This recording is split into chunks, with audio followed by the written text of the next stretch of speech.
Tras su ascenso en la empresa, mi marido me insultó gritando con arrogancia: «Estoy harto de malgastar dinero en mantener tu inútil vida», y exigió separar sus cuentas de sueldo. «A partir de mañana, cada uno gestionará su patrimonio. Mi dinero es mío, y tú te encargas de tu vida». Yo sonreí y acepté su petición. Pero al día siguiente, al volver a casa del trabajo, mi marido gritó histéricamente: «Antes de empezar la historia, les pido a quienes la estén viendo que dejen un comentario sobre dónde se encuentran. No olviden dar a me gusta y suscribirse, y ayuden a este canal a crecer para que pueda contar historias más interesantes». El sonido del motor de un viejo Seat jadeó, y finalmente se detuvo en el patio de un hermoso apartamento de alquiler. Mateo Vargas bajó del coche con un aspecto muy diferente al habitual. Hoy sus pasos eran inusualmente ligeros, su pecho estaba henchido, y su barbilla, alta. En su mano llevaba un nuevo maletín de cuero que acababa de comprar con su tarjeta de crédito como regalo para sí mismo esa tarde. Acababa de recibir la carta de nombramiento, con la que había soñado durante los últimos 3 años. El puesto de director de sucursal estaba finalmente en sus manos. Las fantasías de un sueldo elevado, un nuevo coche de empresa y el respeto de sus subordinados empezaron a bailar en su cabeza justo después de salir del despacho del director. Sentía que el mundo estaba a sus pies. Mateo sentía que todo este logro era puramente el resultado de su propio esfuerzo, inteligencia y el sudor que derramaba cada día. Se olvidó de mirar a su alrededor o, para ser exactos, ignoró deliberadamente el papel de los demás en su vida. En lugar de saludar amablemente como de costumbre, Mateo abrió la puerta de casa con brusquedad. Lanzó su nuevo maletín al sofá del salón y se aflojó la corbata que parecía ahogarle. Desde la cocina llegaba el olor de una comida sencilla. Olía a cocido y a un guiso de lentejas. 1-2. Era su menú favorito en los primeros años de matrimonio, cuando luchaban juntos por salir adelante. Pero hoy, ese olor hizo que Mateo arrugara la nariz. Sintió que ese menú ya no era apropiado para el paladar de un ejecutivo de una gran empresa como él. Su esposa, Alba Reyes, vestida con una sencilla ropa de casa, salió de la cocina con una bandeja que contenía un vaso de agua fresca con limón. El rostro de Alba parecía cansado, pero todavía irradiaba una suave calidez. Le recibió con una sonrisa sincera, lista para escuchar las historias del día de su marido. Pero esa sonrisa se desvaneció rápidamente al ver la fría mirada de Mateo. Alba dejó el vaso sobre la mesa e intentó acercarse a su marido. Era una costumbre que siempre había tenido, pero Mateo se apartó bruscamente, como si el contacto de su esposa fuera algo sucio. Alba se quedó paralizada, sorprendida, con la mano suspendida en el aire. Miró a los ojos de su marido, buscando un rastro de la calidez que solía haber allí, pero lo único que encontró fue un destello de arrogancia desconocida. Mateo recorrió a su esposa con una mirada despectiva de la cabeza a los pies. A los ojos de Mateo ahora, Alba no era más que una simple ama de casa que no ganaba dinero, que solo consumía el sueldo de su marido y que no contribuía en nada al éxito de su carrera. Mateo olvidó que cada noche Alba le planchaba las camisas a la perfección, le preparaba el almuerzo para que no comiera cualquier cosa fuera y administraba su ajustado presupuesto hasta fin de mes. Mateo empezó a hablar con una voz tan alta que le zumbaban los oídos. Desahogó todo tipo de quejas cuyo origen no podía recordar. Se burló de la comida que Alba había preparado, llamando la comida de pueblo no apta para un directivo como él. Se quejó de que la casa no estaba lo suficientemente limpia, aunque Alba la fregaba 2 veces al día. Cada frase que salía de la boca de Mateo era como una daga en el corazón de Alba. Pero ella permaneció en silencio. Alba se quedó allí como una estatua, escuchando las duras palabras de su marido con una paciencia asombrosa. Sabía que su marido estaba embriagado por el éxito, pero no sabía que esa embriaguez lo convertiría en un monstruo. Al ver el silencio de su esposa, Mateo se envalentonó aún más. Pensó que sus argumentos eran correctos y que Alba no rebatía por un sentimiento de culpa por ser una carga. La ira de Mateo alcanzó su punto álgido cuando sacó a relucir los asuntos financieros. Sacó su cartera y arrojó varias facturas de la luz y el agua a la cara de Alba. Los papeles se esparcieron por el suelo. Mateo gritó. Su voz resonó en el pequeño salón. Dijo que estaba harto. Se sentía cansado de trabajar hasta los huesos de la mañana a la noche para mantener lo que él consideraba la vida inútil de Alba. Las palabras salieron sin filtro. Mateo llamó a Alba un parásito que solo sabía exigir y malgastar los frutos de su esfuerzo. Mencionó cada euro que le había dado para la compra como si fuera una deuda de gratitud impagable. Mateo jadeaba. Su rostro estaba rojo por la furia que él mismo había creado. Todavía sin aliento, Mateo pronunció las últimas palabras que cambiarían el destino de su matrimonio para siempre. Dijo con firmeza y rotundidad que, a partir de ese momento, quería separar su cuenta de sueldo. Ya no quería que Alba gestionara sus finanzas. Quería disfrutar de su ahora elevado sueldo, gastándolo él mismo en cosas que se ajustaran a su nuevo estilo de vida, no en lo que él consideraba artículos domésticos derrochadores. Exigió a Alba que se ganara la vida por sí misma si podía. Mateo concluyó su cruel discurso con unas palabras muy hirientes. Dijo que estaba harto de malgastar dinero en mantener la inútil vida de Alba. Alba guardó silencio por un momento. Un silencio asfixiante llenó la habitación. Solo se oía el tic-tac del reloj de pared, como si contara la cuenta atrás para el derrumbe del ego de Mateo. Lentamente, Alba bajó la cabeza y cogió el vaso de agua con limón que había preparado antes. Bebió un sorbo, como si intentara calmar su agitado corazón. Cuando volvió a levantar la vista, no había lágrimas en sus mejillas, no había sollozos. Tampoco hubo las súplicas ni la histeria que Mateo había imaginado. En su lugar, los labios de Alba se curvaron en una sonrisa. Era una sonrisa muy dulce, pero si se miraba de cerca, era extrañamente escalofriante. Los ojos de Alba, normalmente suaves, estaban ahora tranquilos y absorbentes como la superficie de un lago profundo y oscuro. Con una voz muy calmada y contenida, Alba aceptó la petición de su marido. Dijo que si ese era realmente el deseo de Mateo, lo cumpliría. Estuvo de acuerdo en separar las cuentas y los bienes a partir de ese momento. Prometió no tocar ni un solo euro del dinero de Mateo. Alba aclaró el acuerdo preguntando una vez más si Mateo realmente quería separar por completo los derechos de Mateo de los derechos de Alba. Embriagado por la victoria, Mateo sonrió con cinismo y asintió con firmeza. Se sintió aliviado, como si se hubiera quitado un gran peso de encima. Imaginó una vida libre con dinero abundante sin los sermones de su esposa. Sin decir palabra, Mateo se dirigió al dormitorio, dejando a Alba todavía de pie en el salón. Esa noche, Mateo durmió profundamente, soñando con coches nuevos y los elogios de sus amigos. No sabía que en el salón, Alba no podía dormir. Se sentó a la mesa del comedor y abrió una pequeña libreta negra. Llamó a alguien con una voz baja pero firme. Alba dio instrucciones para que enviaran un camión de mudanzas a primera hora de la mañana siguiente, justo después de que Mateo se fuera a trabajar. También contactó con una persona llamada Adrián, para que preparara unos documentos importantes. Alba miró la casa, que había cuidado con amor durante los últimos 5 años. Su mirada estaba ahora vacía. Su amor había sido traicionado por la arrogancia. Cerró la libreta. Mañana, Mateo recibiría su primera lección sobre el verdadero significado de la palabra propiedad. Alba sonrió de nuevo. Esta sonrisa era la señal de que el verdadero juego acababa de empezar. La luz del sol de la mañana se filtró por las rendijas de las cortinas, despertando a Mateo de su dulce sueño. Se dio la vuelta, sintiendo la comodidad de la mullida cama que había sostenido su cuerpo. Se levantó perezosamente, esperando, como de costumbre, que el aroma a café recién hecho llenara la mesa del comedor. Pero esta mañana era diferente. La casa estaba en silencio. No se oía el tintineo de una cuchara contra una taza. No había olor a tostadas, ni la suave voz de Alba despertándole. Mateo resopló molesto. Pensó que Alba estaría enfurruñada por la discusión de anoche. Ah, que le den, pensó. Ahora tenía mucho dinero. Podía comprarse un desayuno caro en la calle o en la lujosa cafetería de la empresa. No necesitaba los servicios de su esposa. Mateo se preparó a toda prisa. Se puso su mejor camisa y se roció con un perfume caro recién comprado. Al pasar por el salón, vio a Alba sentada tranquilamente en el balcón, leyendo una revista. No había desayuno en la mesa. Mateo quiso enfadarse, pero se contuvo. Quería demostrar que podía vivir de forma independiente y feliz sin Alba. Pasó con arrogancia por delante de su esposa y se dirigió directamente al coche sin saludar. Cerró la puerta del coche con fuerza y se dirigió a la empresa, levantando polvo hacia Alba. Ella apenas le dirigió una mirada y volvió a concentrarse en su revista con el rostro inexpresivo. Tan pronto como el coche de Mateo desapareció de la esquina, Alba se levantó de inmediato. Un gran camión amarillo se detuvo frente a la valla de su casa. Varios hombres con uniforme bajaron y empezaron a trabajar siguiendo las instrucciones de Alba. En la empresa, Mateo se sentía como un rey. Presumía de su nueva tarjeta de visita a todo el que se encontraba. También empezó a acercarse a la nueva secretaria, Valeria Soler, una mujer de aspecto atractivo y sofisticado. Mateo invitó a Valeria a almorzar en un restaurante caro y la agasajó con platos cuyo precio equivalía a la compra de una semana de Alba. Al ver el derroche de Mateo, Valeria le colmó de dulces cumplidos, lo que infló aún más su ego. Mateo sintió que esta era la vida que debía vivir.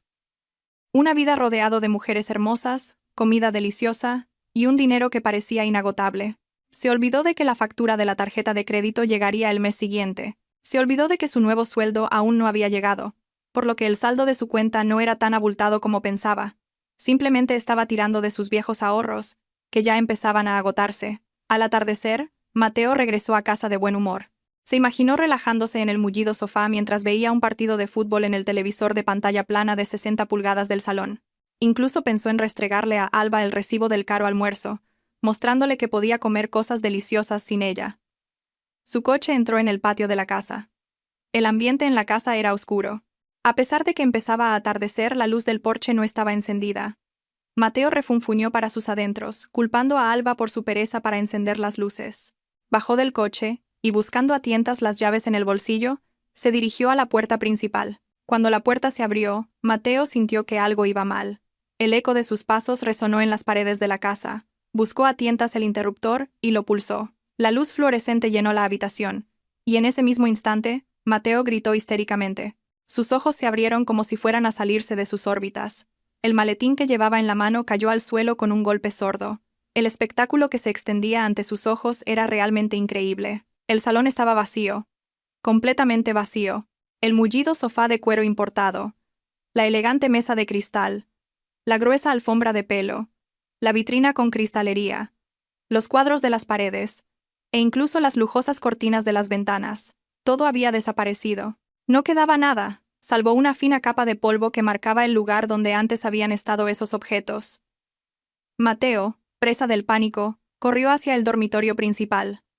Vacío. Su preciado televisor de gran tamaño, el sistema de cine en casa, la mesa de comedor de madera, el frigorífico de 2 puertas, el purificador de agua, el microondas, todo había desaparecido. La cocina estaba impecable, sin fogones, ni platos, ni siquiera una sola cuchara.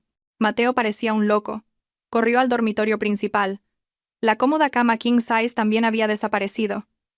No había el gran armario donde guardaba su ropa. Lo único que quedaba en medio de la habitación era un viejo y delgado edredón de algodón que usaba en sus tiempos de estudiante. Estaba simplemente tirado en el frío suelo de baldosas. Un montón de sus trajes yacía desordenado sobre ese edredón. Mateo gritó el nombre de Alba. Su voz estaba llena de rabia y terror. Pensó que unos ladrones habían entrado en la casa y la habían desvalijado por completo. Salió corriendo de la casa y encontró a Alba sentada tranquilamente en una barata silla de plástico en el porche. Era la única silla que quedaba. Alba bebía un té caliente en un vaso de plástico. Su rostro estaba sereno, en contraste con el de Mateo, que estaba pálido y sudaba frío. Mateo le gritó a Alba, preguntándole a dónde habían ido todas sus cosas. La acusó de ser descuidada y de permitir que unos ladrones saquearan la casa mientras él estaba trabajando. La insultó llamándola una esposa estúpida incapaz de proteger sus bienes. Alba dejó lentamente el vaso de plástico. Se levantó y miró a Mateo directamente a los ojos. Con un tono relajado pero agudo, Alba le explicó lo que había sucedido. Le recordó a Mateo el acuerdo de la noche anterior. Mateo había exigido una separación de bienes, diciendo que su dinero era suyo, y que Alba debía valerse por sí misma. Alba le dijo que todos los muebles que habían desaparecido, desde el sofá hasta el televisor, el frigorífico y la cama, eran cosas que ella había comprado con sus ahorros personales y la herencia de su difunto padre. Alba tenía todos los recibos de compra a su nombre. Como Mateo había exigido una separación clara, Alba dijo que se había mudado con todas sus pertenencias. Mateo se quedó petrificado, con la boca abierta. Hizo memoria y su corazón se hundió al darse cuenta de que las palabras de su esposa eran ciertas. Su sueldo apenas había sido suficiente para cubrir la letra del coche y sus gastos personales. Mientras tanto, los enseres domésticos habían sido comprados poco a poco y en silencio por Alba para hacer de su casa un lugar cómodo. Alba señaló el viejo edredón de algodón en la habitación. Dijo que ese edredón era lo único que se había comprado con el dinero de Mateo hacía 5 años. Por lo tanto, ese era el único bien de Mateo en esa casa. Alba también le informó de que había alquilado un apartamento para ella, y que sus cosas ya habían sido trasladadas allí. Alba cogió su bolso y se dirigió a la puerta, donde ya la esperaba un taxi. Antes de subir al coche, Alba se dio la vuelta y miró a Mateo, que seguía paralizado en el porche de la casa oscura y vacía. Alba le deseó buenas noches y le dijo que disfrutara durmiendo sobre su patrimonio. Mateo no podía moverse. Solo pudo ver cómo su esposa se alejaba. Esa noche, dentro de la casa grande pero vacía y resonante, Mateo se sentó de rodillas sobre su delgado edredón. Tenía hambre pero no había cocina para cocinar, y en su cartera no había dinero en efectivo porque se lo había gastado todo en agasajar a Valeria. En un silencio doloroso, por primera vez, la arrogancia de Mateo empezó a resquebrajarse, y en su lugar se instaló una soledad abrumadora. Esa mañana, Mateo se despertó con un dolor punzante en la espalda. El delgado edredón de sus tiempos universitarios había perdido su elasticidad hacía mucho tiempo, y su cuerpo, después de pasar una noche en el frío suelo de baldosas, estaba dolorido como si fuera a romperse. Parpadeó, esperando que la vista de la habitación vacía fuera solo una pesadilla, pero la realidad le golpeó sin piedad. El techo alto sin ninguna decoración de araña, las paredes desnudas sin un solo cuadro, y la ausencia del gran armario, le hicieron darse cuenta de que los acontecimientos de la tarde anterior eran reales. Alba se había ido de verdad y se había llevado todo lo de la casa. Mateo intentó levantarse, ignorando el hambre que le roía el estómago por no haber cenado anoche. Se tambaleó hasta el baño, pensando en asearse antes de ir a trabajar. Abrió el grifo del lavabo, esperando que el agua fría le aclarara la confusión de su mente. Pero no salió agua. El grifo emitió un silbido por un momento, y luego se quedó completamente en silencio. Mateo frunció el ceño y probó a abrir el grifo de la ducha.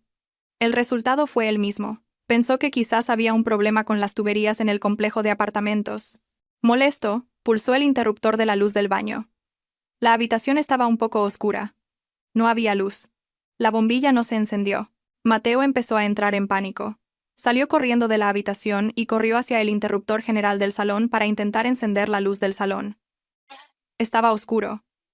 El ventilador de techo tampoco se movió. La electricidad de la casa se había cortado por completo. El calor bochornoso empezó a agobiarle, sumado a una sensación de pánico que se extendía hasta lo más profundo de su pecho. Inmediatamente sacó su teléfono móvil y con manos temblorosas buscó los números de atención al cliente de la compañía eléctrica y de la empresa de aguas. Sonaron varios tonos antes de que se oyera la voz de un operador.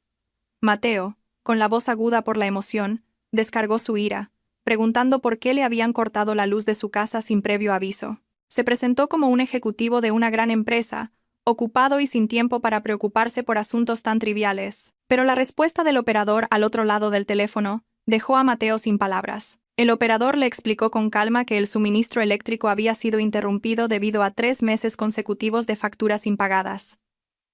Mateo abrió los ojos de par en par. Hasta ahora, siempre le había dado a Alba el dinero para los gastos del hogar, y pensaba que ese dinero incluía todas las facturas de servicios públicos. Resultó que el dinero que le daba era muy insuficiente, y era Alba quien había estado cubriendo el déficit de las facturas de la luz y el agua con su propio dinero, sin una sola queja o notificación. Mateo colgó el teléfono sin fuerzas.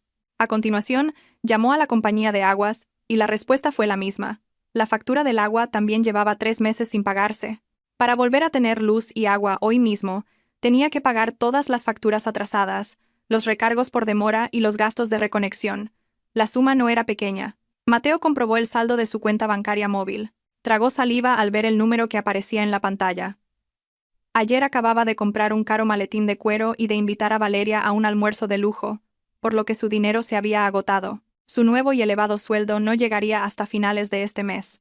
Con el corazón encogido y las manos temblorosas, Mateo transfirió los ahorros que le quedaban para pagar esas facturas.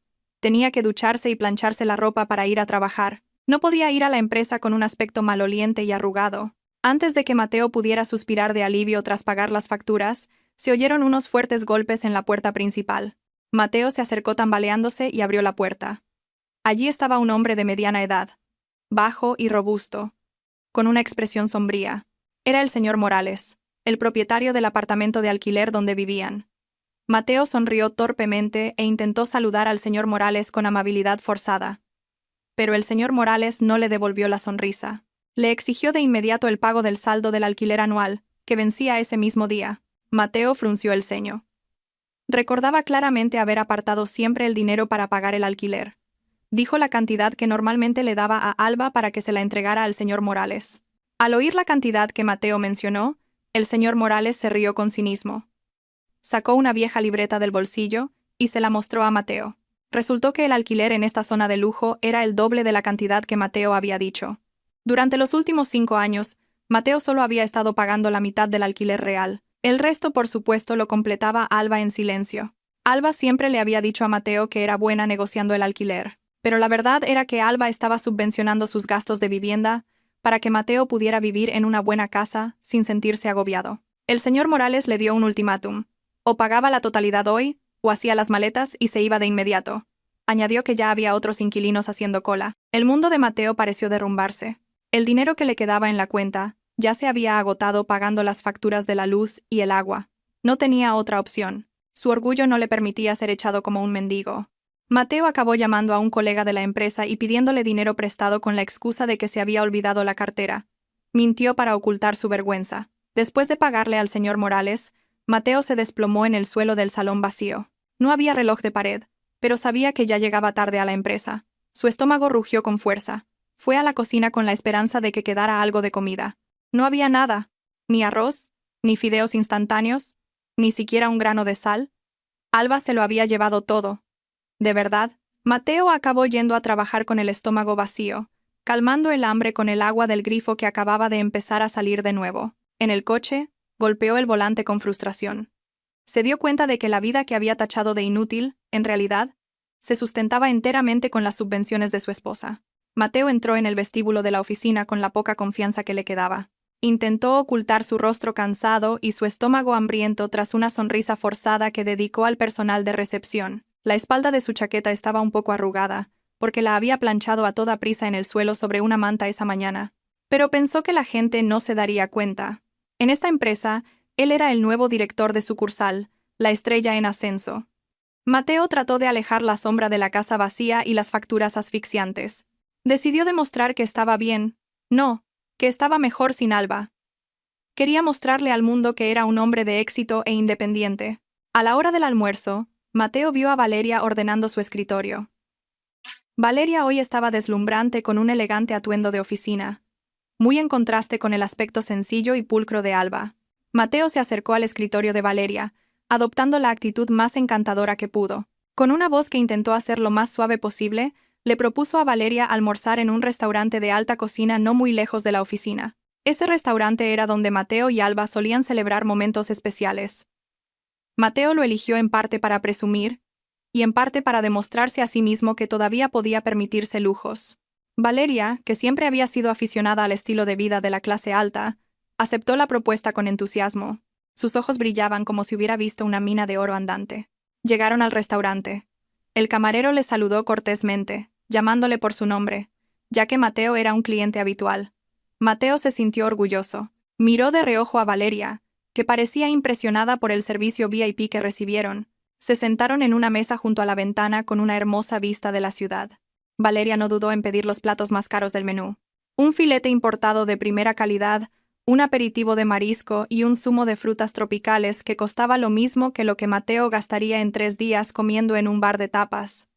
Mateo simplemente sonrió y asintió. Por dentro, empezó a hacer cálculos con nerviosismo, pero trató de mantener la compostura, recordando que el límite de su tarjeta de crédito aún era suficiente. Quería que Valeria le viera como un hombre generoso y estable, no como un marido abandonado por su mujer y en bancarrota.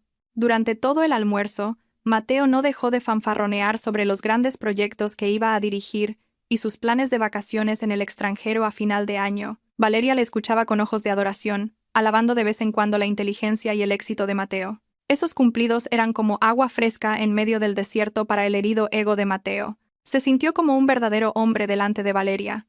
Mateo se olvidó por un momento de que no tenía una cama decente en su casa y de que le debía dinero a un colega de la empresa. En ese momento, solo existía la ilusión de que él era el rey del mundo. La comida era deliciosa y la risa de Valeria sonaba como música en sus oídos. Llegó el momento más tenso. La hora de pagar. El camarero trajo la cuenta cerrada. Mateo la abrió ligeramente. La cantidad era enorme, pero aún así mantuvo una expresión serena. Con un gesto elegante que ya había practicado, sacó su tarjeta de crédito platino de la cartera y la colocó en la pequeña bandeja. El camarero hizo una educada reverencia y se la llevó. Mateo continuó su conversación con Valeria, hablando de lo derrochadora que era su exmujer. Era una mentira que se había inventado para encubrir su propio sentimiento de culpa. Valeria fingió compasión y dijo que Mateo merecía estar con una mujer que entendiera mejor su estilo de vida. Pasaron 5 minutos. El camarero regresó. Su rostro parecía un poco incómodo. Le susurró en voz baja a Mateo, diciéndole que la tarjeta no podía ser utilizada. Es decir, había superado el límite. Mateo se sorprendió, pero trató de mantener la compostura. Se rió entre dientes y le dijo a Valeria que probablemente había un problema con el sistema del banco. Sacó una segunda tarjeta de crédito, una tarjeta de reserva que apenas usaba. El camarero se la llevó de nuevo. Mateo empezó a sudar frío. Sus piernas bajo la mesa se movían nerviosamente. Valeria empezó a mirarle con extrañeza. Su sonrisa se desvaneció un poco. Poco después, el camarero volvió. Esta vez acompañado por el gerente del restaurante. El gerente, que conocía a Mateo, habló con educación pero lo suficientemente alto como para que Valeria también lo oyera. Explicó que ambas tarjetas habían sido rechazadas por el sistema. Mateo empezó a sentirse avergonzado y enfadado. Estuvo a punto de maldecir, diciendo que el sistema del restaurante estaba estropeado, pero el gerente le interrumpió con calma. Le explicó que hasta ahora, la tarjeta de crédito de Mateo había sido una tarjeta suplementaria, es decir, una tarjeta familiar vinculada a la cuenta principal de la señora Alba Reyes. Esa mañana, el banco les había confirmado que la titular de la tarjeta principal, la señora Alba Reyes, había bloqueado el acceso a todas las tarjetas suplementarias y había cancelado la domiciliación de pagos en ese restaurante. El rostro de Mateo se puso rojo como un tomate. Se sintió como si le hubieran abofeteado en público. Contuvo una oleada de vergüenza hirviente. Se giró hacia Valeria, esperando encontrar apoyo, pero la expresión de Valeria había cambiado por completo. La mirada de adoración había desaparecido y había sido sustituida por una de desprecio y desdén. Valeria resopló molesta, dándose cuenta de que el hombre que tenía delante, en realidad no tenía capacidad financiera. Sin decir palabra, Valeria abrió su bolso, pagó su parte de la comida en efectivo y se levantó. Dijo bruscamente que le había surgido un asunto urgente y que tenía que volver a la oficina de inmediato. Valeria se fue así, dejando a Mateo sin mirar atrás. Mateo se quedó solo en esa mesa, convertido en el espectáculo de los demás camareros y clientes. No tenía suficiente dinero en efectivo para pagar el resto de la cuenta. Con su orgullo hecho añicos, Mateo tuvo que dejar como fianza su único objeto de lujo que le quedaba, un reloj caro, en el mostrador. Salió del restaurante con paso vacilante.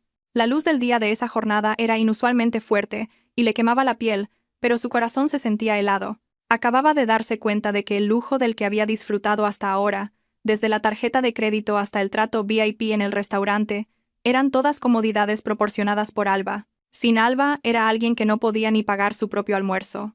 Su máscara de lujo se había resquebrajado, y su frágil verdadero yo había quedado al descubierto. Los días de Mateo estaban ahora llenos de una ansiedad asfixiante.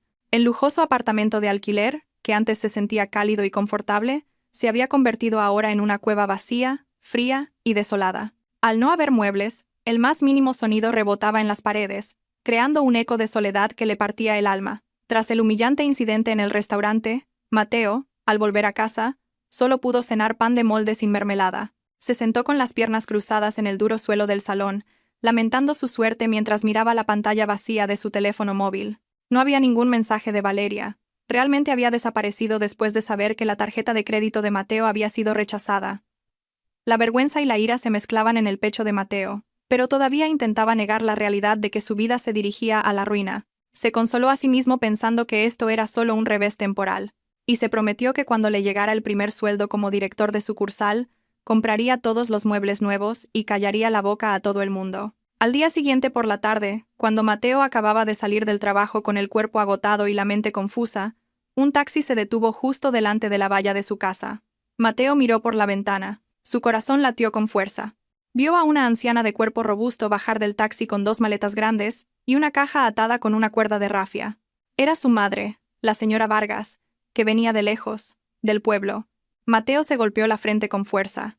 Se había olvidado por completo de que su madre tenía previsto visitarle este mes para celebrar su ascenso. Originalmente, Alba debía ir a recogerla y preparar la habitación de invitados. Pero ahora Alba no estaba. Mateo estaba a punto de volverse loco. ¿Cómo iba a explicarle el estado de esta casa vacía a su madre, que era quejica y exigente? Mateo salió corriendo, con una sonrisa forzada en el rostro. Cogió la mano de su madre y la besó. Intentó parecer un hijo devoto.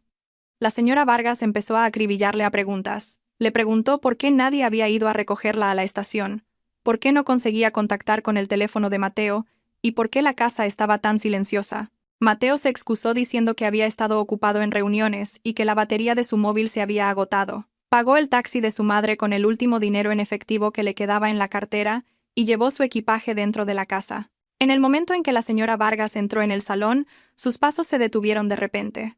Sus ojos recorrieron la habitación con una mirada mezcla de confusión y horror. Abrió la boca de par en par al ver el suelo desnudo sin alfombra, las paredes sin adornos y la ausencia del mullido sofá en el que solía sentarse cada vez que venía de visita. La señora Vargas gritó asustada, preguntando qué le había pasado a la casa de su hijo. Dio por sentado que la casa acababa de ser asaltada. Mateo, que ya tenía una mentira preparada en su cabeza, respondió nervioso. Dijo que estaban remodelando el interior de la casa.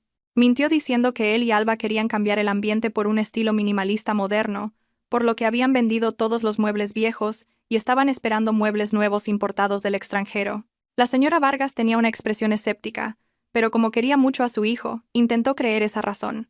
Miró a su alrededor buscando un sitio donde sentarse, pero no había ni una sola silla. Finalmente, refunfuñando, la señora Vargas se sentó en el suelo, quejándose de que le dolía la espalda después de un largo viaje. Preguntó, ¿dónde está Alba? ¿Por qué esa nuera mía no me recibe con una bebida fresca y unos aperitivos? Mateo se excusó diciendo que Alba había tenido que ir a casa de sus padres por un asunto urgente. Al oír el nombre de Alba, el rostro de la señora Vargas se endureció al instante. Empezó a criticar a su nuera. La señora Vargas dijo que Alba era una esposa que no conocía su lugar. ¿Cómo se atrevía a irse por ahí cuando su suegra venía de visita? No paró de despotricar sobre lo desgraciado que era Mateo por tener una esposa como Alba, que no servía bien a su marido. Mateo se limitó a escuchar. Le dolía el corazón. En el pasado, habría asentido con la cabeza y estado de acuerdo con las palabras de su madre, pero ahora, en esta casa vacía, sus palabras sonaban como una ironía que le abofeteaba. Antes, era siempre Alba quien preparaba la habitación de invitados con sábanas perfumadas, cocinaba los platos favoritos de la señora Vargas y le masajeaba las piernas a su madre sin que se lo pidieran. Ahora no había agua fresca, ni comida, ni una cama mullida para su madre. El conflicto se agravó cuando la señora Vargas empezó a exigir su asignación mensual. Dijo en voz alta que la transferencia de Mateo de este mes aún no había llegado a su cuenta. Dijo que necesitaba ese dinero para reparar el tejado de su casa en el pueblo y para comprarse joyas nuevas para ir a una fiesta. Mateo frunció el ceño. Tenía configurada una transferencia automática de 700 euros al mes a su madre, y estaba seguro de que esa transferencia se había realizado sin problemas. Le dijo a su madre que le había enviado el dinero como de costumbre. Pero la señora Vargas se enfadó aún más. Tiró su bolso al suelo y gritó que Mateo se había vuelto tacaño después de su ascenso. La señora Vargas dijo que normalmente recibía 2.800 euros al mes, no 700. Acusó a Mateo de recortar la asignación de sus padres para satisfacer el estilo de vida de su esposa. Mateo se quedó boquiabierto de asombro. Juró por Dios que, en 5 años de trabajo, solo había enviado 700 euros al mes desde su cuenta de sueldo. Nunca había enviado 2.800 euros. La señora Vargas se mantuvo firme. Incluso le mostró su cartilla bancaria. Allí constaban ingresos mensuales de 2.800 euros con la descripción de mi querido hijo. Mateo le arrebató la cartilla y la examinó detenidamente. La fecha de la transferencia coincidía con el día de cobro de Mateo, pero la cantidad era significativamente diferente. Mateo se sintió mareado. Intentó comprender lo que había pasado. Poco a poco, la verdad empezó a revelarse en su mente. Durante todo este tiempo, era Alba quien, sin que Mateo lo supiera, había añadido 2.100 euros más a la cuenta de su madre cada mes. Alba enviaba su propio dinero, pero lo hacía a nombre de Mateo, para que éste pareciera un hijo muy exitoso y devoto a los ojos de su madre. Alba había estado cubriendo el déficit del dinero que Mateo daba para que la dignidad de su marido se mantuviera intacta. Mateo se desplomó en el suelo. Sintió que le fallaban las piernas. Se dio cuenta de lo grande que era el sacrificio de Alba que él había estado despreciando. Su esposa nunca había pedido elogios, nunca había presumido de que la mayor parte del dinero enviado a su suegra era suyo. Alba dejó que Mateo recibiera todos los elogios y oraciones de su madre. Mientras tanto, Alba aceptaba ser insultada y considerada una nuera inútil. El remordimiento golpeó con fuerza el pecho de Mateo. Vio a su madre, que todavía estaba insultando a Alba. La llamaba una mujer derrochadora que malgastaba el dinero de Mateo, y por eso Mateo ya no podía darle 0 euros. Mateo quiso gritar para defender a Alba. Quería decir que Alba era la verdadera heroína, pero la voz se le quedó atascada en la garganta. Su orgullo todavía era demasiado grande para admitir que no podía mantener a su propia madre. Esa noche, el ambiente en el apartamento de alquiler era realmente infernal. Mateo no tenía dinero para comprar comida decente. Tuvo que cocinar unos fideos instantáneos que compró a crédito en la tienda de la esquina. La señora Vargas se negó a comer los fideos. Se sintió insultada. Lloró a gritos, diciendo que su hijo era un ingrato que, a pesar de su alto cargo, le daba de comer basura. Mateo se limitó a bajar la cabeza, incapaz de decir nada. Cuando llegó la hora de dormir surgió un nuevo problema. No había cama de invitados. El delgado edredón de Mateo en el dormitorio principal era demasiado estrecho para dos. Y era inapropiado que su madre durmiera con su hijo adulto. Al final, Mateo cedió. Le dio a su madre su delgado edredón. Mientras tanto, él durmió en el duro suelo sobre unas viejas cajas de cartón. En la noche silenciosa, con los ronquidos de su cansada madre, Mateo miró el techo oscuro de la habitación. Le dolía todo el cuerpo, el estómago le ardía, y el corazón estaba hecho pedazos. Oyó a su madre llamar en sueños el nombre de una vecina del pueblo, presumiendo del éxito de Mateo, que podía comprarle cualquier cosa. Por primera vez, las lágrimas brotaron de los ojos de Mateo. Se dio cuenta de que el éxito del que se sentía tan orgulloso no era más que una ilusión. Sin la gestión financiera de Alba, sin la silenciosa ayuda de su esposa, no era más que un asalariado con un sueldo ajustado que no podía ni comprarle una cama decente a su madre. Había echado a la mujer que había sido el pilar de su vida, y ahora los cimientos de su vida se derrumbaban y le caían encima. A la mañana siguiente, Mateo fue a trabajar en un estado mucho peor que el anterior. Tenía los ojos hinchados por no haber dormido bien, la espalda rígida como una tabla y la camisa parecía arrugada por no haberla planchado correctamente. Dejó a su madre en casa con la falsa promesa de que volvería esa noche con mucho dinero y comida deliciosa. De camino, su mente era un caos. Tenía que asistir a una reunión importante con uno de los mayores clientes de la empresa, el señor Ferreiro. El proyecto con el señor Ferreiro era clave para alcanzar los objetivos anuales de la sucursal que él dirigía. Mateo intentó reunir la confianza que le quedaba. Se dijo a sí mismo que era un gran director de sucursal, seguro que podría superar esto. ¿Acaso sus proyectos no habían tenido siempre éxito? Estaba seguro de que su capacidad de persuasión le salvaría hoy. Al llegar a la oficina, el ambiente era diferente. Varios empleados cuchicheaban al ver su aspecto desaliñado. Pero Mateo lo ignoró. Fue directamente a su despacho y le pidió a Valeria que preparara el material de presentación para el señor Ferreiro. Valeria entró en el despacho de Mateo con cara de pocos amigos. No había la sonrisa coqueta que solía mostrar. Dejó un fajo de papeles bruscamente sobre el escritorio. Mateo intentó ser amable, pero Valeria solo dijo lo necesario y se fue de inmediato. Mateo abrió los papeles y empezó a leer. Un sudor frío empezó a recorrerle las sienes. Vio una serie de números, gráficos de análisis de mercado y términos técnicos que le resultaban extraños. Antes, cada vez que había una gran presentación, Alba siempre le ayudaba en casa a estudiar el material. Alba le resumía los puntos importantes, le explicaba los factores de riesgo e incluso le daba consejos sobre estrategias de negociación. Mateo acababa de darse cuenta de que hasta ahora, él solo había sido la cara visible ante los clientes. Mientras tanto, el cerebro detrás de la estrategia era su esposa. A las 10 en punto, el señor Ferreiro llegó con su equipo. El hombre de mediana edad emanaba un fuerte aura de autoridad. Se sentaron en la fría sala de reuniones. Mateo se puso de pie al frente, intentando presentar la propuesta de colaboración para la renovación del contrato.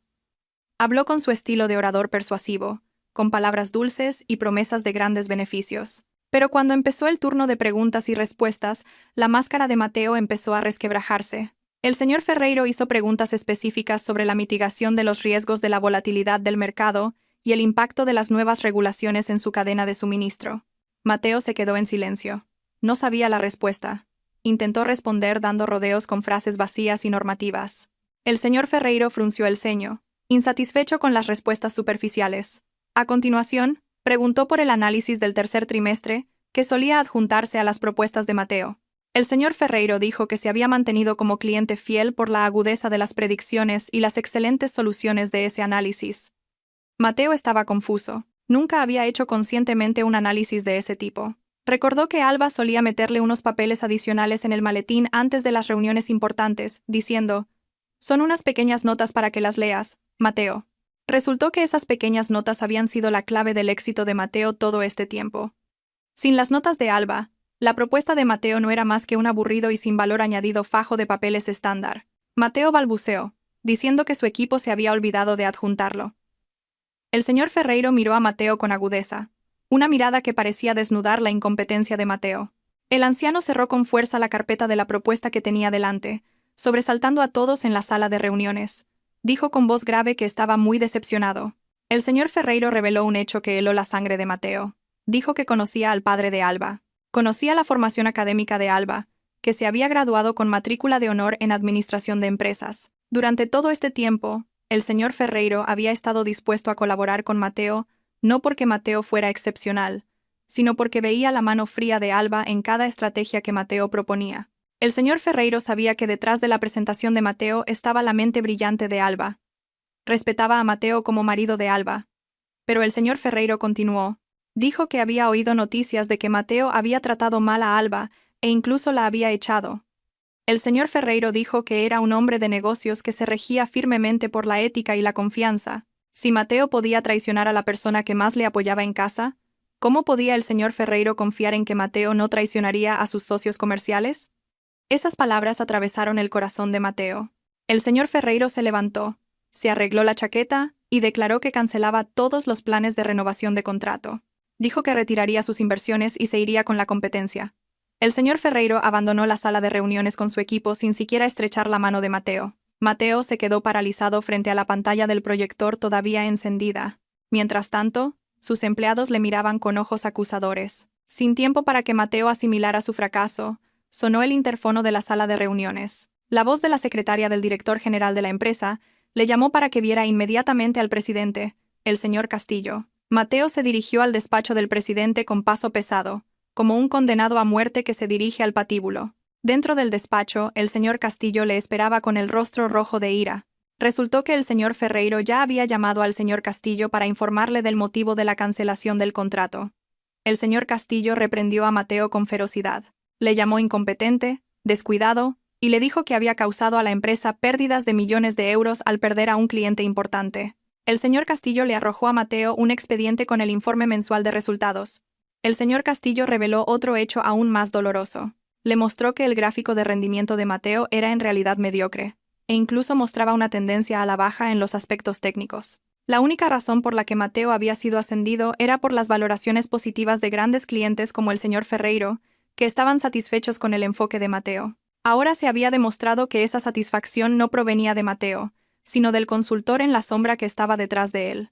El señor Castillo le dio una primera y última advertencia contundente. Mateo tenía un mes para recuperar a ese cliente o mejorar drásticamente su rendimiento. Si fracasaba, Mateo sería despedido. Mateo salió del despacho del presidente con las rodillas temblorosas. Sintió que el mundo a su alrededor daba vueltas.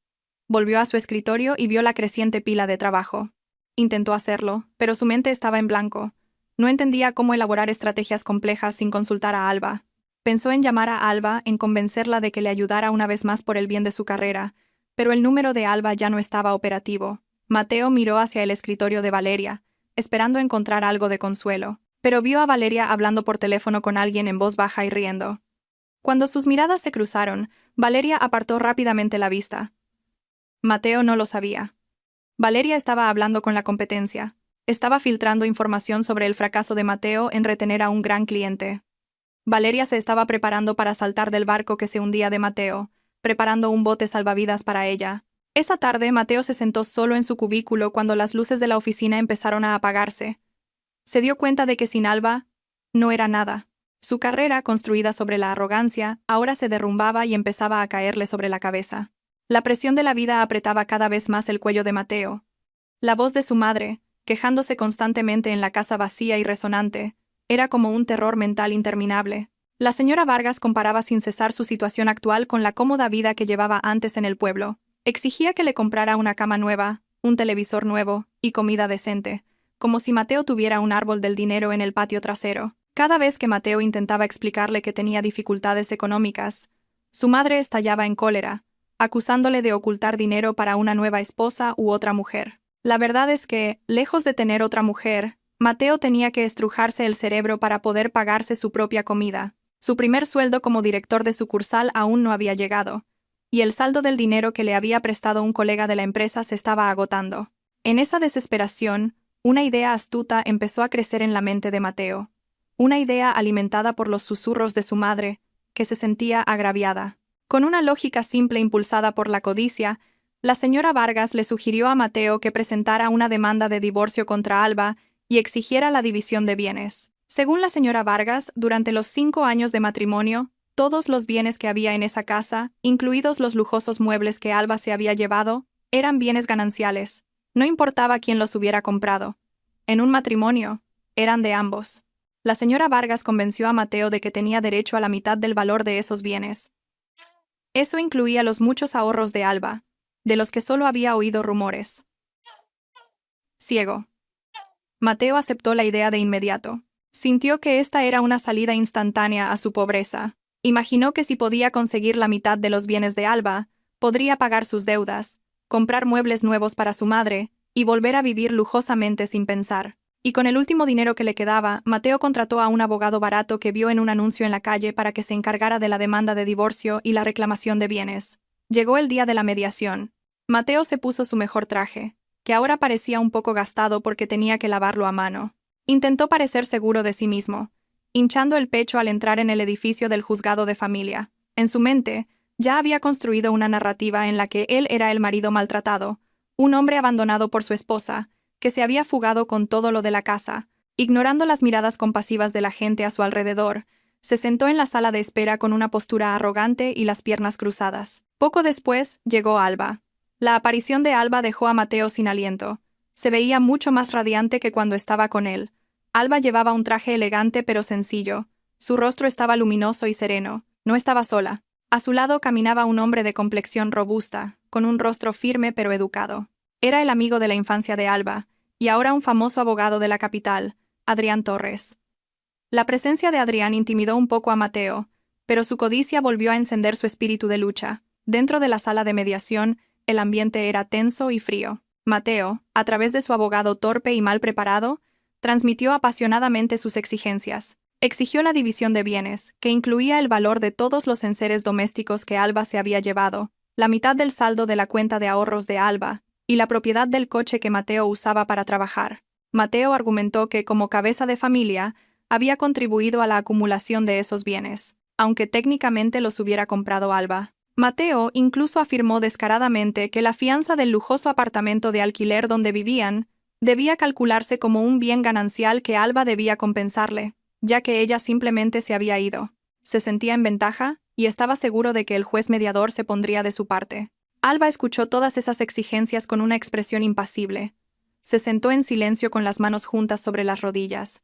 De vez en cuando miraba de reojo a Adrián, que parecía relajado. Cuando llegó el turno de hablar de la parte de Alba, Adrián abrió su maletín y sacó una gruesa carpeta azul. Con un gesto lento y digno, Adrián colocó la carpeta sobre la mesa. Adrián empezó a hablar con una voz de barítono clara y firme, refutando una por una las afirmaciones de Mateo con pruebas escritas irrefutables. Adrián explicó hechos legales que hicieron que el rostro de Mateo palideciera lentamente. Primero, sobre la casa en la que vivían. Adrián mostró los certificados de propiedad y el contrato de alquiler. La lujosa casa no era una vivienda de alquiler de propiedad privada, sino un activo inmobiliario propiedad del grupo empresarial de la familia de Alba, el Grupo Soldevila. Durante los últimos 5 años, el estatus de Mateo allí no era más que el de un inquilino subvencionado. Aún más sorprendente fue que Adrián mostró un registro de atrasos en el pago del alquiler. Resultó que el alquiler según el contrato original era mucho más alto de lo que Mateo había pagado. La diferencia había sido cubierta por Alba como una ayuda de esposa, pero como Mateo había exigido un cálculo profesional de los bienes, esa subvención se consideró nula. Legalmente, Mateo ahora tenía una deuda de alquiler atrasado con la empresa familiar de Alba que ascendía a cientos de miles de euros, ya que solo había pagado una fracción de su obligación real durante los últimos 5 años. Mateo abrió los ojos de par en par. Un sudor frío le recorrió la espalda. No terminó ahí. Adrián pasó al tema del coche. El coche sedán del que Mateo se sentía tan orgulloso y consideraba un símbolo de éxito, no estaba a nombre de Mateo ni de Alba a título personal. El coche era un activo de la oficina de una de las filiales de la empresa familiar de Alba, que le había sido prestado a Mateo por recomendación de Alba. Adrián presentó una notificación de recuperación de activos del vehículo. Como Mateo y Alba estaban en proceso de divorcio, esa facilidad de préstamo quedaba revocada. Mateo se enfrentaría a cargos de malversación de activos de la empresa si no devolvía el coche ese mismo día. Por último, en cuanto a los muebles y los ahorros, Adrián mostró pruebas legales de transferencias y recibos de compra. Todo el dinero utilizado para comprar los muebles provenía de la cuenta personal de Alba, que era herencia y dividendos de acciones familiares, que según la ley y el derecho civil, son bienes propios de la esposa, y no pueden ser objeto de una demanda de división de bienes. Más bien al contrario, Adrián mostró un resumen de los gastos del hogar. Durante el matrimonio, Mateo nunca había proporcionado una manutención adecuada para su nivel de vida. Por lo tanto, era Alba quien cubría las necesidades básicas. Si Mateo insistía en hacer cálculos, Alba le contrademandaría la devolución de 5 años de manutención impagada. La sala de mediación quedó en silencio en un instante. Mateo sintió que el suelo se abría bajo sus pies. Su exigencia de obtener dinero se había convertido en la amenaza de una enorme deuda que no podría pagar en toda su vida. El abogado barato que Mateo había contratado se quedó sin palabras, revolviendo sus papeles sin saber qué defender. Mateo miró a Alba, esperando encontrar algo de compasión en los ojos de la mujer que una vez amó, pero la mirada de Alba estaba vacía, como si estuviera viendo a un extraño sin importancia. Alba finalmente abrió la boca con una voz baja pero aguda. Dijo que estaba dispuesta a perdonarle toda esa deuda de alquiler y la manutención impagada, con una sola condición. Mateo debía firmar el acuerdo de divorcio ahora mismo sin ninguna exigencia de bienes, y desaparecer de la vida de Alba para siempre. Mateo temblaba violentamente. La mano que sostenía el bolígrafo le resbalaba por el sudor. No tenía otra opción. Si seguía exigiendo, se arruinaría por completo. Y podría ir a la cárcel por deudas civiles. Con su orgullo hecho añicos, Mateo firmó esos papeles de divorcio. Renunció a todos sus derechos. Salió del edificio del juzgado con paso vacilante, sin coche, sin dinero y sin esperanza. Fuera del edificio, el sol brillaba con fuerza. Pero el mundo de Mateo era completamente oscuro. Tenía que volver a la casa vacía en transporte público y enfrentarse a la ira de su madre, que estaría muy decepcionada por la desaparición del sueño de la división de bienes. Tras ese devastador juicio de mediación, la vida de Mateo se convirtió en un infierno. Su coche de empresa fue embargado por la compañía de leasing colaboradora de Alba, y tuvo que ir a trabajar en concurridos taxis online o en transporte público. Cada mañana tenía que apretujarse entre la gente, en medio del sudor y el polvo de la calle, y cuando llegaba a la oficina, su aspecto era aún más desaliñado. En casa, la señora Vargas empeoró. Después de saber que Mateo había fracasado en la división de bienes y que, además, había perdido el coche, su madre le insultaba a diario llamándole un hijo estúpido e inútil. Esta presión mental hizo que el rendimiento laboral de Mateo en la empresa cayera en picado. No podía concentrarse en el trabajo. A menudo estaba distraído y cometía errores triviales y fatales. En medio de ese caos, Valeria volvió a acercarse, pero esta vez no fue con la tentación del romance, sino con el susurro de una serpiente venenosa. Valeria, de hecho, conocía la situación de Mateo, pero aprovechó su desesperación con su propio plan malvado. Una tarde, mientras Mateo se rompía la cabeza con las facturas de la tarjeta de crédito vencidas y las amenazas de los cobradores de deudas, Valeria entró en su despacho con un fajo de facturas de proveedores. Valeria cerró la puerta de la oficina, se sentó en el borde del escritorio de Mateo y le miró con una mirada significativa. Valeria dijo que sabía que Mateo necesitaba dinero rápido. Le sugirió una solución que, según ella, era comúnmente utilizada por los ejecutivos anteriores. Valeria presentó una factura de pago para un proveedor de impresión y material de oficina. Explicó el plan con destreza. Solo tenían que inflar el precio en esa factura. Valeria confesó que tenía un conocido en el proveedor que podía colaborar en la creación de recibos falsos. La diferencia de precio se la repartirían entre los dos. Valeria aseguró a Mateo que esto era muy seguro y que se hacía de forma rutinaria. Dijo que nadie investigaría con tanto detalle porque la cantidad no era muy llamativa. Solo unas decenas de miles de euros, una cifra pequeña para la empresa, pero una gran suma para el bolsillo personal de Mateo en ese momento. Mateo dudó al principio. Una pequeña voz en su interior le gritaba que se negara, porque sabía que era un acto de corrupción. Un delito. Pero el rostro enfadado de su madre, el timbre del teléfono de los cobradores de deudas que le acosaban a cada hora, y el hambre que empezaba a ser familiar en su estómago, paralizaron su lógica sana. Mateo miró a Valeria en busca de confirmación. Valeria sonrió dulcemente. Una sonrisa que prometía una falsa seguridad. Finalmente, con la mano temblorosa, Mateo firmó esa orden de pago falsa. Se sintió como si estuviera vendiendo su alma al diablo por un puñado de dinero. Unos días después, el dinero ilícito ingresó. Mateo recibió su parte. Por un momento, sintió que podía respirar. Pagó parte de la deuda de su tarjeta de crédito y le compró a su madre comida deliciosa. La señora Vargas dejó de estar enfadada por un tiempo. Mateo sintió que había salido de un aprieto, pero no se dio cuenta de que acababa de entrar en una trampa mortal. Pasaron 2 semanas tranquilas. hasta una mañana nublada. Cuando Mateo acababa de llegar a la oficina, sintió un ambiente diferente. El ambiente de la oficina era asfixiantemente silencioso. Los empleados estaban sentados rígidamente en sus escritorios. Nadie se atrevía a hablar. Valeria no estaba en su sitio. El corazón de Mateo latió con fuerza. Un mal presentimiento le invadió. De repente, la puerta del despacho del señor Castillo se abrió. El presidente de la empresa salió con el rostro enrojecido, seguido de unas personas desconocidas vestidas de traje que llevaban ordenadores portátiles y fajos de papeles. El señor Castillo gritó el nombre de Mateo con una voz atronadora que resonó en toda la sala.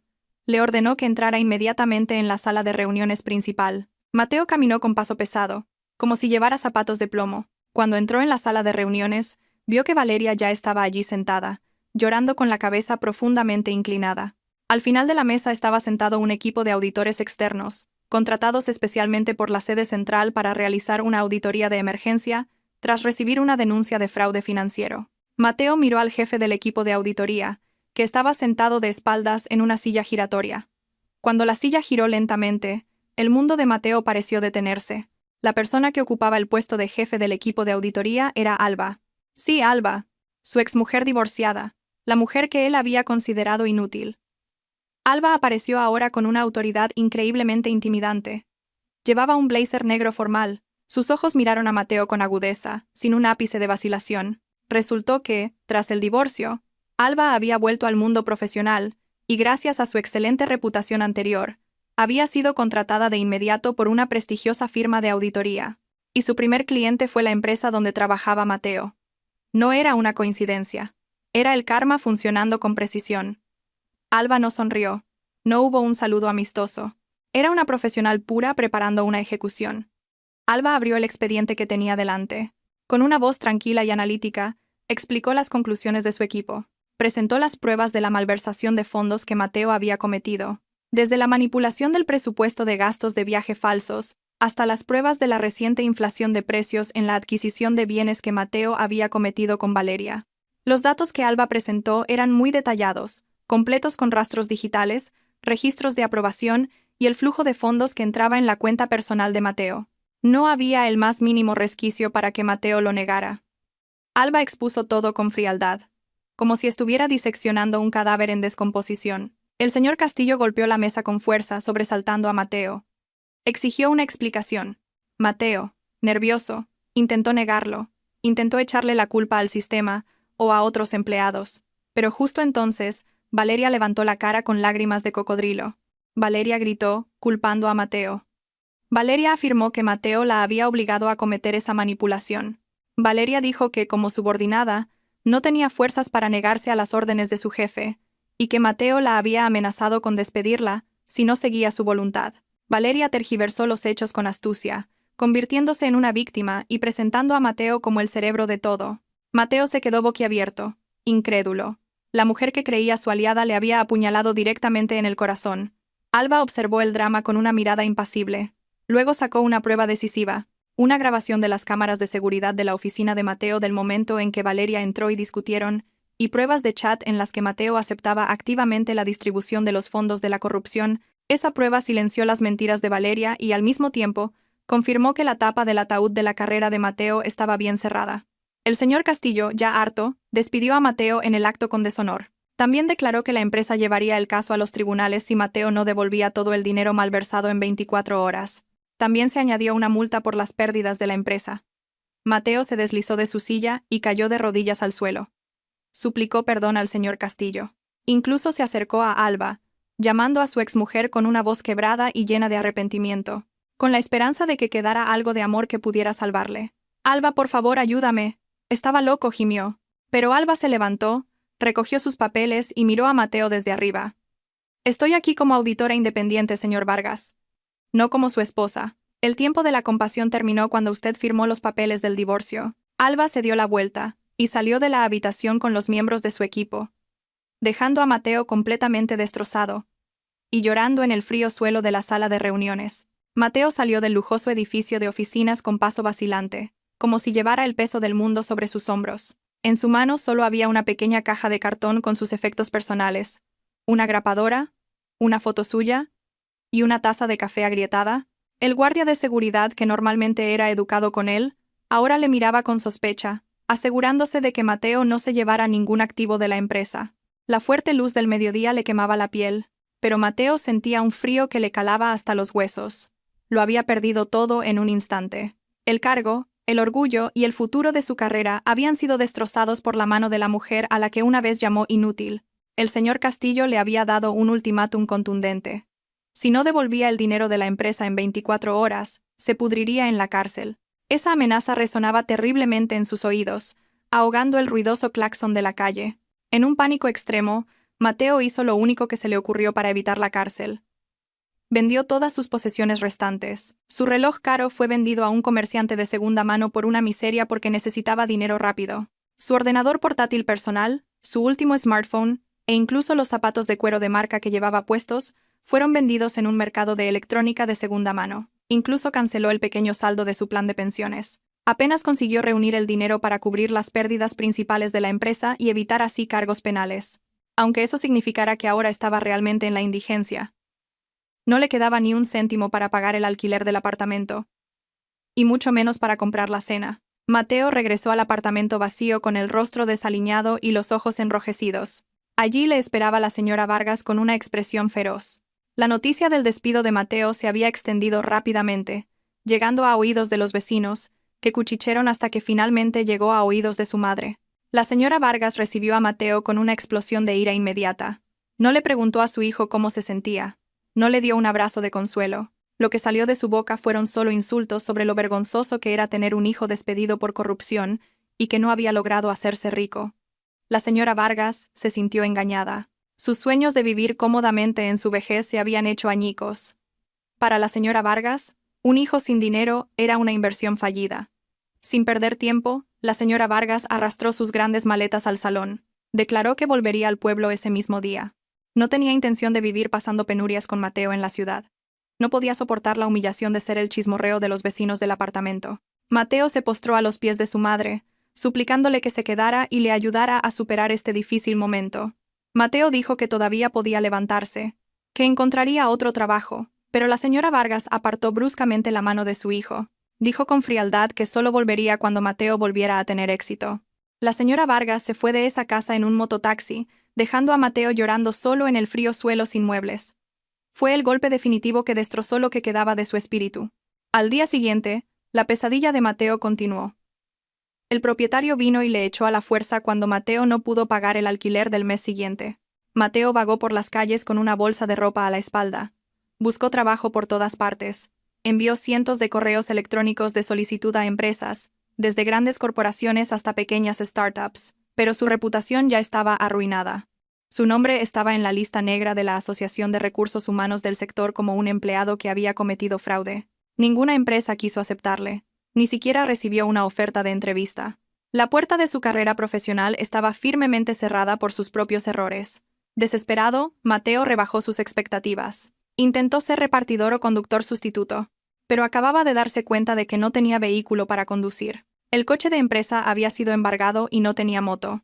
Intentó alquilar la cuenta de otra persona, pero no tenía dinero ni para pagar el depósito. Finalmente, el hambre le hizo abandonar todo el orgullo que le quedaba. Mateo caminó por las calurosas calles de la ciudad, ofreciendo su trabajo en restaurantes ambulantes, tiendas de comestibles e incluso en lavaderos de motos. Él, que antes se sentaba en una habitación con aire acondicionado y daba órdenes a sus subordinados, ahora suplicaba por trabajos de baja categoría por un solo plato de comida.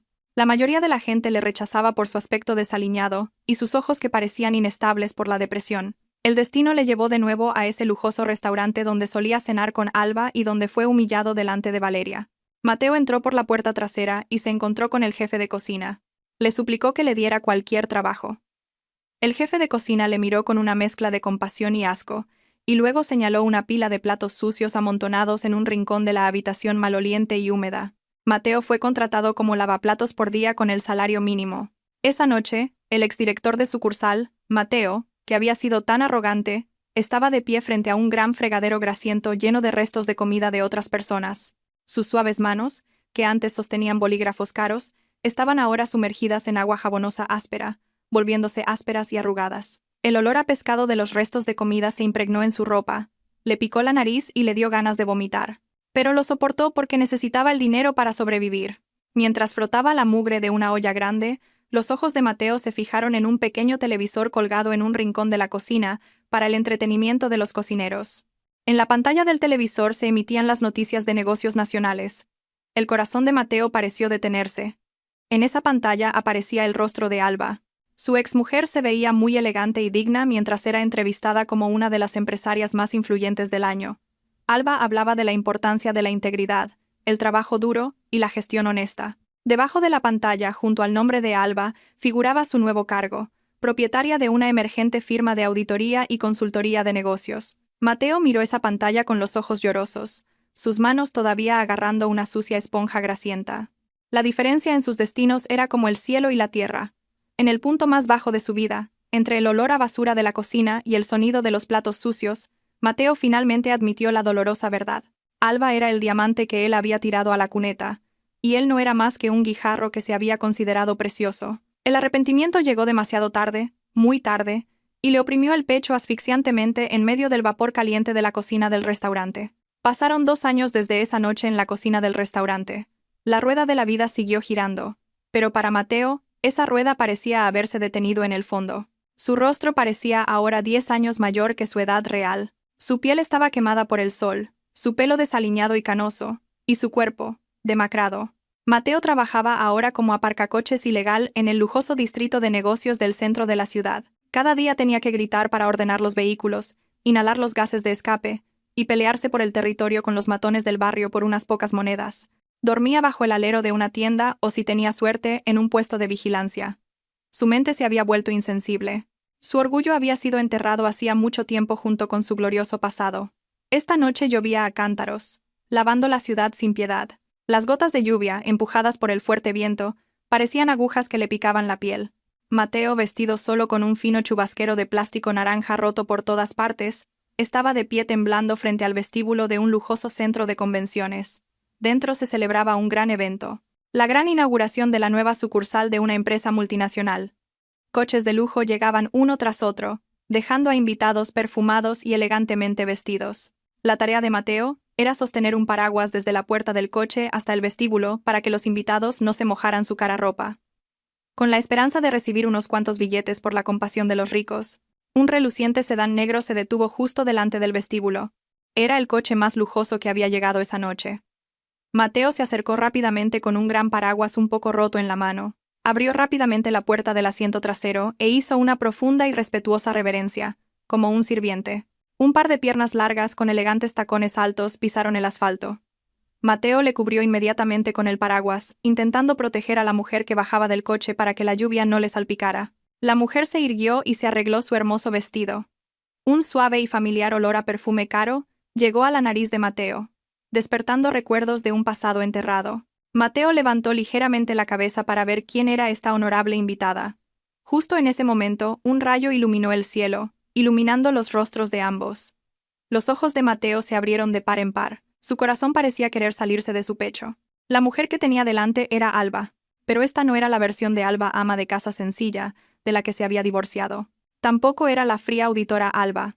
Esta era la mejor versión de Alba. Se veía tan radiante, su piel bien cuidada, y de su rostro emanaba serenidad y verdadera felicidad. Junto a Alba, de la otra puerta, bajó un hombre. Era el abogado que había defendido a Alba, Adrián. Adrián se veía ahora gallardo al lado de Alba. Su mano rodeaba suavemente la espalda de Alba. Un gesto protector y cariñoso que Mateo nunca le había mostrado. Parecían una pareja perfecta y equilibrada. La lengua de Mateo se trabó. Sus labios temblaban violentamente por el frío y la conmoción. Quiso llamar a ese nombre. Alba. Su voz se quedó atascada en la garganta. Sonó débil y tenue, ahogada por el sonido de la lluvia. Pero Alba oyó ese murmullo. Se giró lentamente hacia el desaliñado aparcacoches que le sostenía el paraguas. Sus miradas se encontraron. Ese momento pareció transcurrir muy lentamente para Mateo. Esperaba que Alba se sorprendiera, o se enfadara, o al menos mostrara alguna emoción que indicara que Mateo todavía significaba algo en su vida. Aunque fuera como un enemigo, Mateo estaba preparado para ser insultado o escupido. Al menos eso significaría que todavía se le consideraba una existencia. Pero la reacción de Alba fue realmente inesperada, y mucho más dolorosa que una bofetada. Alba miró a Mateo directamente a los ojos. reconociendo el rostro de su exmarido detrás del rostro desaliñado, empapado de dolor y lluvia. Pero en los ojos de Alba no había ni ira ni odio, solo una mirada plana, educada y distante, como si estuviera viendo a un extraño al que no conocía en absoluto. La mirada que una dama dirige a un sirviente. Alba no se sorprendió. Tampoco sintió compasión. Simplemente vio a Mateo como un aparcacoches que cumplía con su deber. Alba había seguido adelante por completo. Estaba en un nivel de vida en el que la existencia de Mateo ya no le importaba. Mateo ya no era más que un pasado que no tenía ningún impacto emocional. Alba esbozó una leve sonrisa. Una sonrisa formal que se dirige a un subalterno. Abrió su bolso de miles de euros y sacó un billete rojo de 50 euros. Le tendió el dinero a Mateo. «Gracias, señor. El paraguas ha sido de gran ayuda», dijo Alba con una voz suave pero firme. No hubo Mateo. No hubo drama, solo un agradecimiento profesional. Alba puso el dinero en la mano sucia y temblorosa de Mateo. «Quédese con el cambio. Cómprese algo caliente para comer, señor. Hace frío con esta lluvia», añadió Alba. Y luego, inmediatamente, volvió a girar la cara hacia Adrián. Adrián la rodeó con el brazo por los hombros y la guió hacia el interior del luminoso y cálido vestíbulo del edificio, dejando a Mateo fuera. Mateo se quedó paralizado bajo la lluvia torrencial. Su mano apretaba el billete de 50 euros que le había dado su exmujer. La lluvia se mezclaba ahora con las lágrimas que corrían por sus mejillas. Vio cómo Alba se alejaba. Entraba en la luz, rodeada de gente que la admiraba. Las puertas de cristal del vestíbulo se cerraron lentamente, separando para siempre dos mundos que ahora eran de clases diferentes. Mateo se dio cuenta de que el peor karma no era la pobreza o la cárcel, sino la completa indiferencia de la persona que una vez le amó.